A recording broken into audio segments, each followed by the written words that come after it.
হুমায়ুন কবির একজন বিজেপি দালাল। কালকে 2019 সাল ভাই ভাই মিলে আমরা বাস করতে চাই, এটাই চাই পশ্চিমবাংলা। কবির থানার পাশেই একজন দাদার কাছ থেকে জেনে নিই মানুষের জনগণের নাম কি? শেরালি শেখ। শেরালি শেখ। হ্যাঁ, আপনি পেশায় কি করেন? এই হসপিটালে কাজ করি। প্রাইভেট না এই চুক্তিভিত্তিক প্রাইভেটই। বলছিলাম দাদা, আপনাদের সাগরদিঘি বিধানসভাতে আপনি নতুন মুখ চান না আবার বাইরন বিশ্বাসকে চান? আমি বলছি এর আগে সুব্রত সাহা ছিল, সুব্রত সাহা থেকে উন্নয়ন হয়েছে, কিন্তু বলবো না করবো না, কিন্তু বাইরন বিশ্বাস হচ্ছে অন্য টাইপের মানুষ। কেমন উনি একজন শিল্পপতি, উন্নয়ন তো করছে নিজের তহবিল থেকে। বাইরন বিশ্বাস মানুষের পাশে খরচা করছে, কিন্তু মানুষের মাসি পাশে দাঁড়াইছে বাইরন বিশ্বাস। ওই হিসাবে কিন্তু আমরা বাইরন বিশ্বাসকে সাগর দিতে চাই, হ্যাঁ পুরো 1 নম্বর হিসাবে। বিরোধীরা তো সাগরদিঘি থানার বিরোধীরা বলছে কি এই সিট আমরাই জোট করে জিতিয়েছিলাম, বাইরন বিশ্বাসের কোনো পার্সোনালি কারিশমা ছিল না। বাইরন বিশ্বাস যদি আবারও টিকিট নেয় ঘাসফুল শিবির থেকে, বাইরন বিশ্বাসকে লক্ষাধিক ভোটে হারাবো। ওরা যদি বলতেন যে বাইরন বিশ্বাস যদি উপনির্বাচনে জিতেছিল, ওরা প্রচার করছে, তাহলে পঞ্চায়েত ভোটে কেন ভোট হলো? সিপিএম বামফ্রন্টের কংগ্রেসের ভোট বিক্রির জন্য হলো পঞ্চায়েত ভোটে। বাইরন বিশ্বাসের এখানে প্রভাব আছে। আগামী 26 বিধানসভা নির্বাচনে বাইরন বিশ্বাস এখানে ভোটে পাস করে, বিপুল ভোটে পাস করে এবার রাজ্যের মন্ত্রী হবে। এটা আমি বলে দিচ্ছি, সিপিএম এবং কংগ্রেস এরা অপপ্রচার চালাচ্ছে, নিজেরাই ঠিক করুক। আজকে জোট করছে সিপিএম এর সঙ্গে, কালকে জোট ভেঙে গেছে। অবশ্যই অবশ্যই বামফ্রন্ট কংগ্রেসের নিতে ঠিক না। আপনার কি মনে হয় এখানে চতুর্মুখী লড়াই হবে না?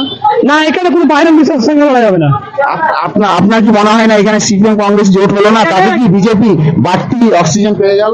না, এখানে লড়াই যদি বলেন এক পক্ষে, তো বিজেপির সঙ্গে টিএমসি লড়াই হবে। বিজেপির সঙ্গে টিএমসি লড়াই হবে, কংগ্রেস সিপিএম হবে না।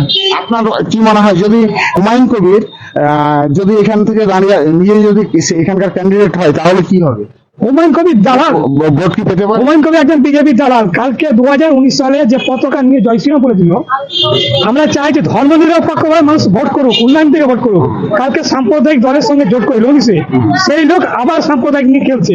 মানুষ সাম্প্রদায়িককে প্রশ্রয় দেয় না। আমরা চাই বাঙালি হিন্দু মুসলমান ভাই ভাই মিলে আমরা বাস করতে চাই, এটাই চাই পশ্চিমবাংলা। হুমায়ুন কবির এখানে কোনো ফ্যাক্টর হবে না।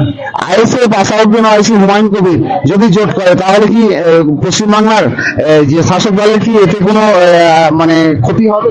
না, দেখুন উত্তর দক্ষিণ 24 পরগনা দেখুন 32টা সিট, সেখানে আইএসএফ মাত্র একটা জিতেছে। ওখানে তো সংখ্যালঘু এলাকা, তাহলে ওখানে টিএমসি 31টা করলো কি করে?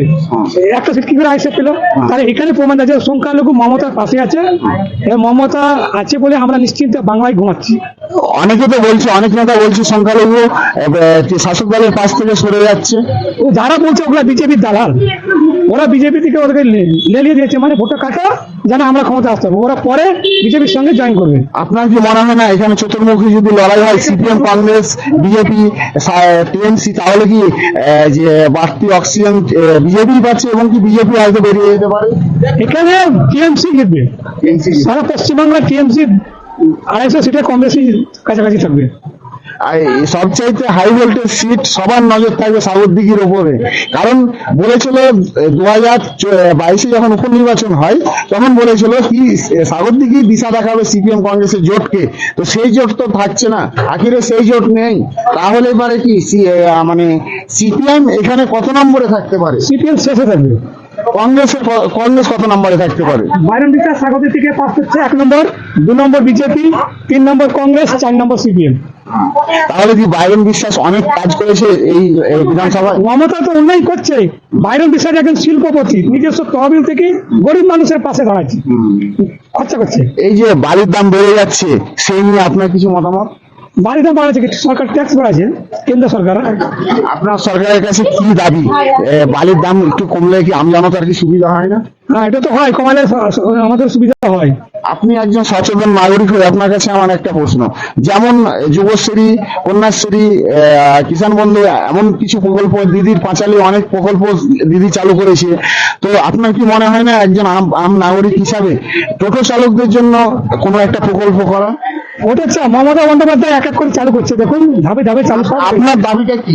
আমরা চাইছি ওদের জন্য কিছু একটা করুক, টোটো চালকদের জন্য একটা কিছু করুক, কারণ যদি টোটো চালকরা যদি না থাকতো তাহলে মাননীয় মুখ্যমন্ত্রীকে দেশ চালাতে গিয়ে মানে অনেক যানবাহন সরকারি খাতে খরচ করতে হতো, সরকারি খাতে হয়তো বছর হাজার হাজার কোটি টাকা খরচা হয়ে যেত, সেইটা সেভ হয়েছে মুখ্যমন্ত্রী। সেই নিয়ে মুখ্যমন্ত্রী কি মানে ইচ্ছা করলে কি পারে না টোটো চালকদের? মমতা ব্যানার্জি সবার জন্য ভাবছে, আস্তে আস্তে হবে, সবার জন্য করবে, এক করে হবে না। 34 বছর বামফ্রন্ট কিছুই করেনি, আজকে মমতা বন্দ্যোপাধ্যায় প্রচুর প্রকল্প করেছে। এই 15 বছর পশ্চিমবঙ্গ অনেক ডেভেলপ হয়েছে। হ্যাঁ হয়েছে, প্রচুর হয়েছে মমতা বন্দ্যোপাধ্যায়। সিপিএম 34 বছর ছিল, আমরা যখন সিপিএম করতাম তখন কোনো নেতার সঙ্গে দেখা করতে গেলে নিচুর তলা দিয়ে উপরে যেতে হতো, উন্নয়ন তো দূরেই ছিল না।